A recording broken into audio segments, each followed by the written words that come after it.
what international law has been saying, as opposed to power is what actually runs everybody. Now we move on to another story, and we go back to the flooding, which has really affected a lot of people. The South African Medical Research Council warns that recent flooding in Limpopo and Mpumalanga poses serious health risks, particularly for those vulnerable communities. Flooding increases the risk of malaria, waterborne diseases and injury, while damaged infrastructure limits access to healthcare, food and medication. Professor Caradee Wright joins us now to have a discussion with us on this. Professor Wright, a very good morning to you. What are the most immediate health risks following these floods that you found? Thanks, and good morning to you too and your audience. So the concerns that we have at the moment are first off, the loss of life.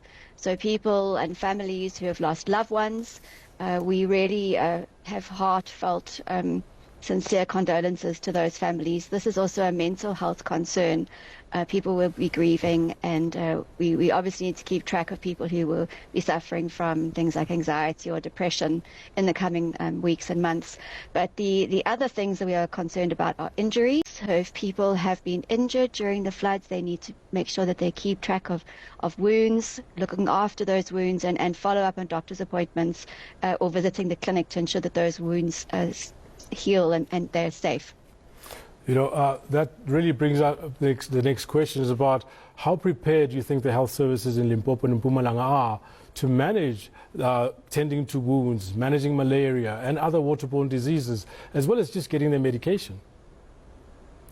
Yeah, so of course, you know, the staff working in these facilities are phenomenal people, and they'll be challenged themselves to be able to access these clinics because of the infrastructure damage, you know, bridges that have fallen and they're not able to get to work even if they want to.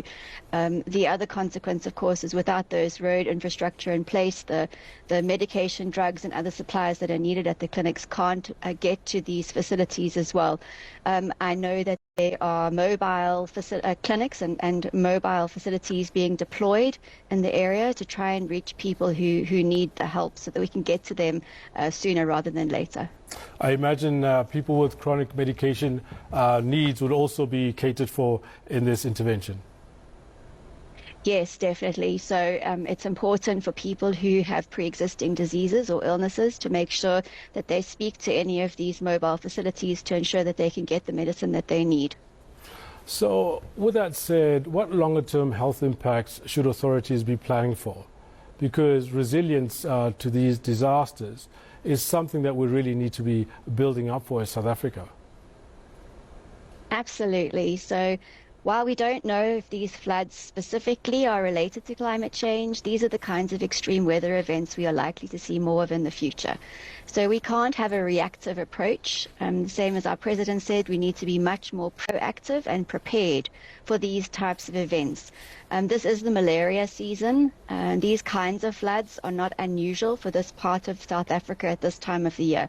However, we cannot be experiencing loss of life and the consequences of long-term diseases such as diarrheal disease and malaria in the coming weeks or months following these kinds of events. We need to be much more prepared, and preparedness starts with having the basics right, including all of our infrastructure, roads, sanitation and water systems. So in closing, I'm going to ask you for a little more detail on what you think the changes are that need to be made to make South Africa's health system more climate resilient, if it were climate that's actually causing. Because if you think about it, over the last 10 years, there have been floods all over affecting both life as well as property. Absolutely, and there's been many instances of homes submerged.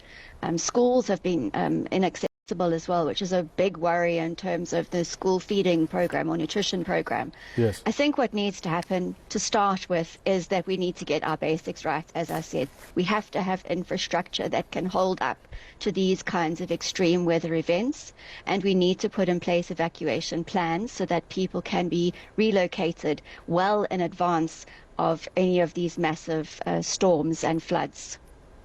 No, fantastic. I think those are actually the two key areas to start with in terms of improving the resilience to these disasters that happen every year in South Africa. That was Professor Caradee Wright. Thank you so much for your time from the South African Medical Research Council. Now, severe weather continues to batter the Western Cape.